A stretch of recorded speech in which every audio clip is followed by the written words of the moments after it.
What do the Rubik's Cube, Gilligan's Island, Imelda Marcos, Rockabilly music, and the United States' last successful World's Fair, what do they all have in common?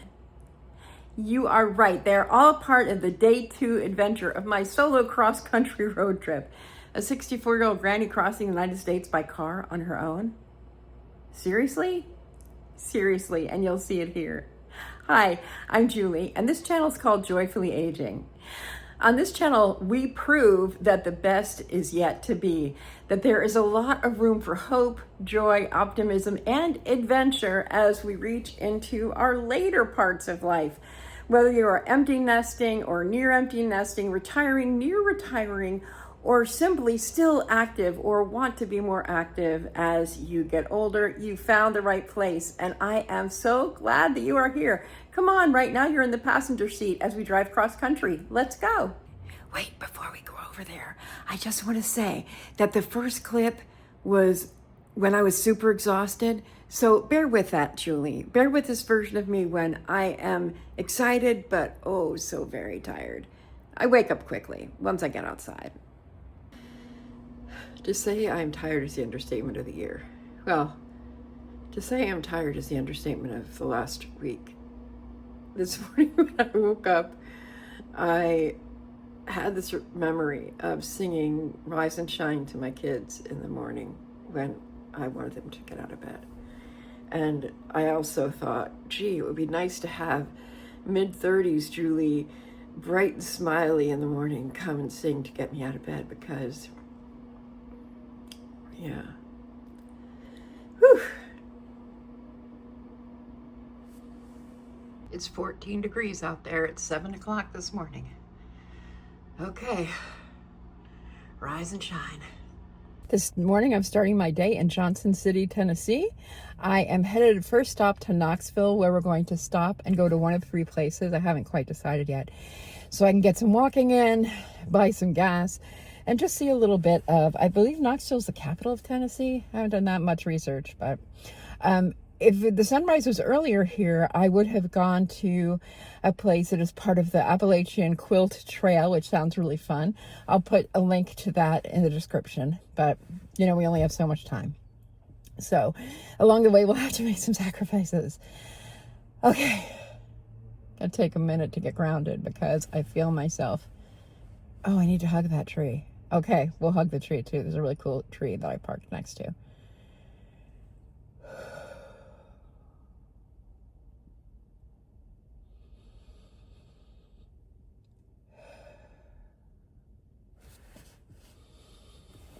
I'm here. I am safe. It is going to be a wonderful day.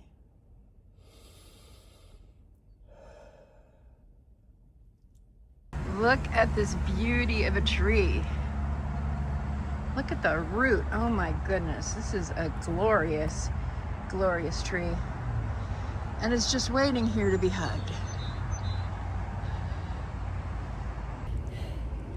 The last time I was in Tennessee, I hugged a tree as well, but oh, I wasn't happy that time, so that didn't count as much. This feels so good. It's 14 degrees, and I'm out hugging a tree. It's 14 degrees, and I'm loving hugging this tree. Here we go. Since you're not here with me in person, hugging a tree helps. That's kind of fun. This is like the tree is patting me on the head.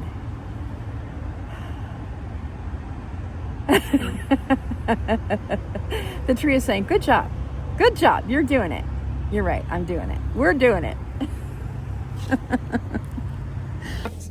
Okay, we're off to World's Fair Park in Knoxville, Tennessee. We've got this. 14 degrees.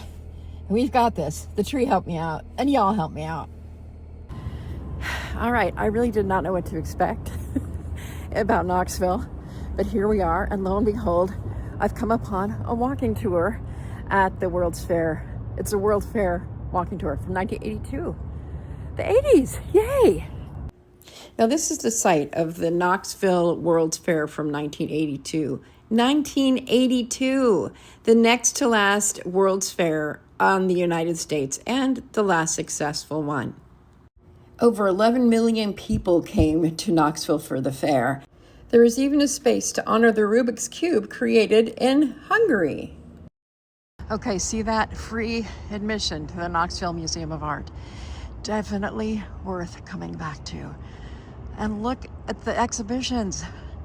This is like, oh, how can I leave this? Because I have places to go. The Rubik's Cube was housed here and it was spinning 24 hours a day. It was a big deal, a very big deal. It also had a large display honoring the legacy of composer Bela Bartok. Rachmaninoff was another composer with ties to Knoxville. So interesting. Okay, I can't resist this very colorful walkway into this park over here, so we're just gonna do it. I'm really curious about the neighborhood, though. I'm gonna have to research.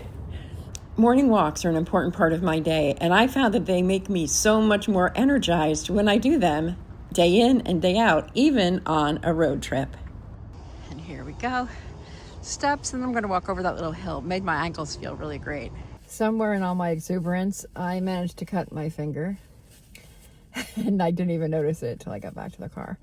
So thankfully, I have Neosporin. I'm going to pop this on. You know, when you get older, your skin gets thinner. Oh, well.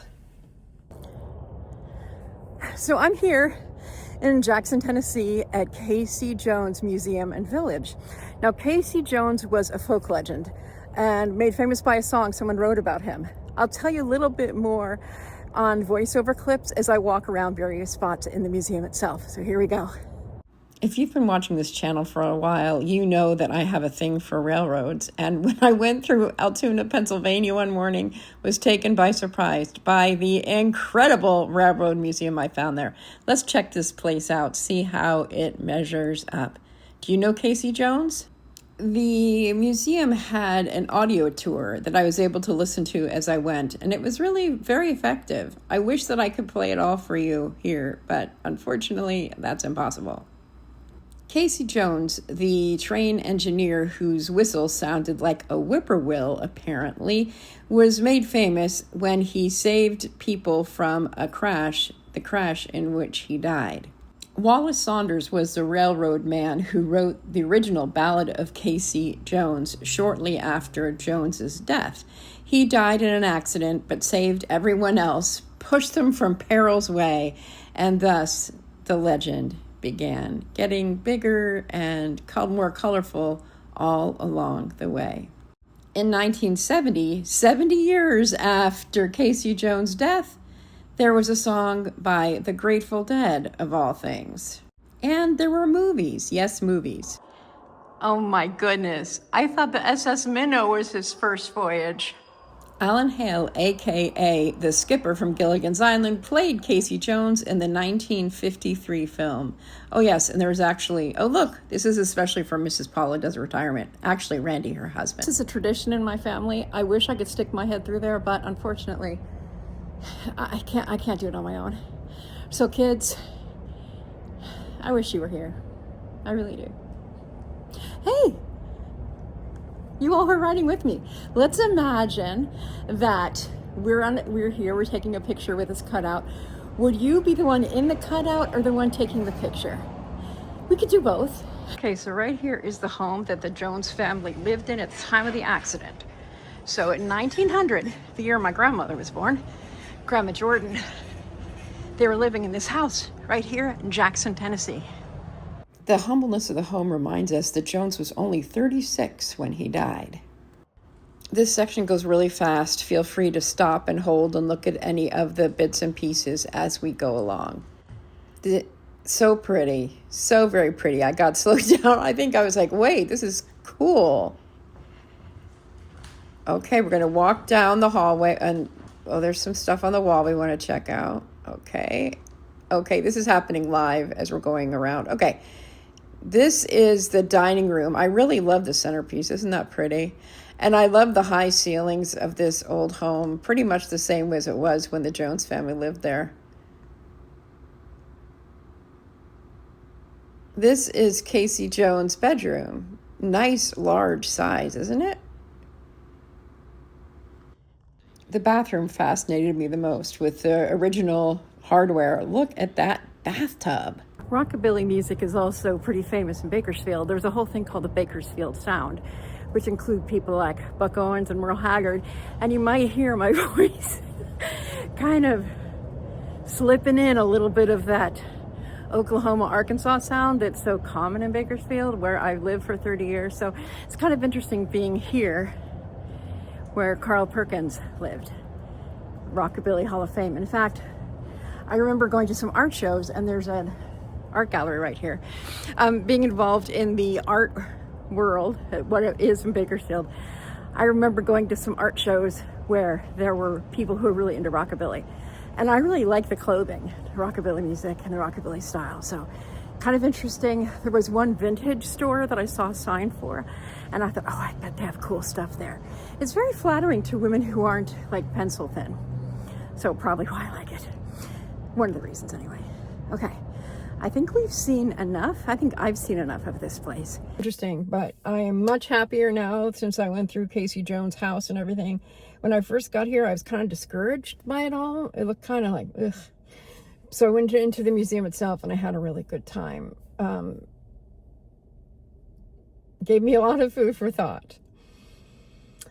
So next up is we're heading to Forest City, Arkansas, which is where I'm going to sleep tonight. And I'm going to sleep super well, I'm sure. I'm very excited to edit yesterday and today, or even yesterday and the day before, because I haven't done the day before yet. So I'm going to do as much editing as I can because something's happening tomorrow that's really exciting. Okay, here we go.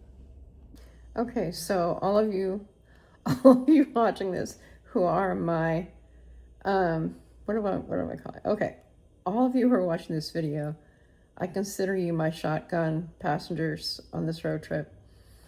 And I've been in my hotel room for an hour and a half, just doing nothing, basically, just like mellowing out after the day. But I really need to work on editing some videos.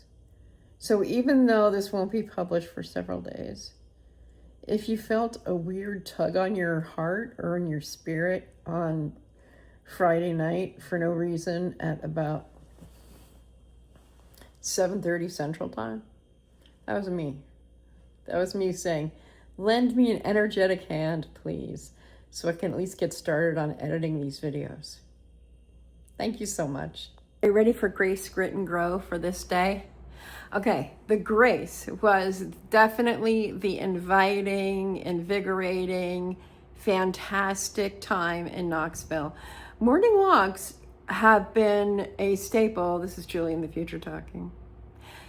Morning walks have definitely energized me, and Knoxville, I just loved it. Even though there were a lot of college students who I'd say good morning to using my conviviality experiment, and they would just go like, or they wouldn't even hear me because I had their earbuds in. But that was even okay because it made me feel good to give them a lot of joy.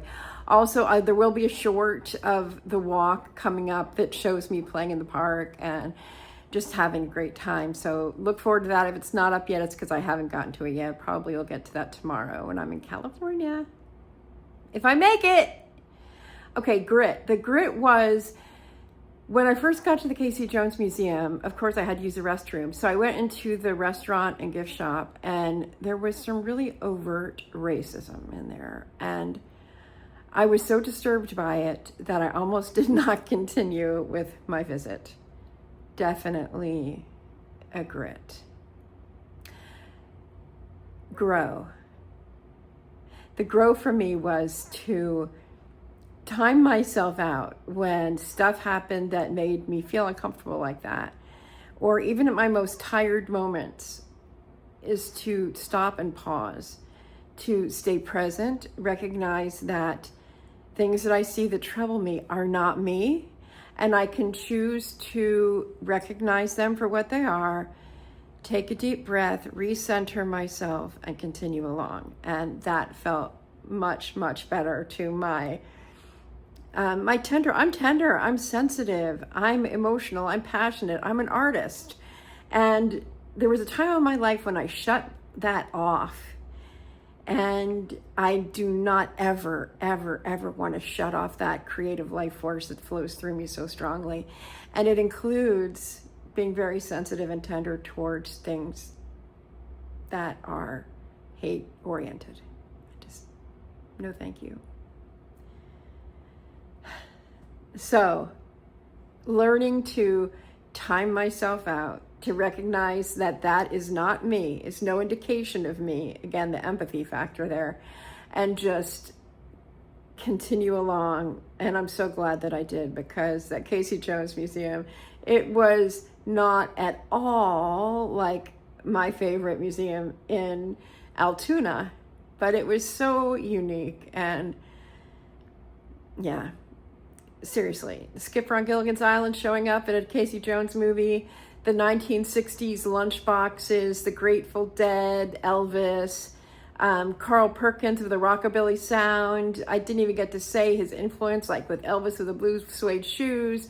He had so much influence on so many different rockabilly / country / rock country. I mean, I would venture to say that Carl Perkins may have even influenced in some way some of James Taylor's earlier music when he was in country, and Taylor Swift. Seriously, Carl Perkins. He also advocated for children. I really didn't know Carl Perkins until I got to Jackson, Tennessee. So all in all, it was a really good day. Even when we bump into the blips and the stuff that is uncomfortable, when we opt to continue to grow and to look at it with optimism and hope, instead of slamming shut the door on all of it, that's when we will continue to grow and thrive and really enjoy the heck out of this road trip. So thank you as usual for being in my passenger seat. As we close out, I will show, I just realized I didn't do the sunset yet. I will show the last part of the sunset while you see the different, watch this, watch that, subscribe. Here we go. As I drive, I see some of the most beautiful sunsets, absolutely glorious. I love the contrast between the clouds, so thick and puffy, and the sun and the trees. And I will miss being here in Tennessee. I will miss it. I am so glad that we got to share this time together. Please like, subscribe, watch my playlist through. There's a bunch of nomad videos you can watch in addition to this series. I hope that you will enjoy the entirety of this series, whether you are watching it as they roll out or in the future, because there's something about a road trip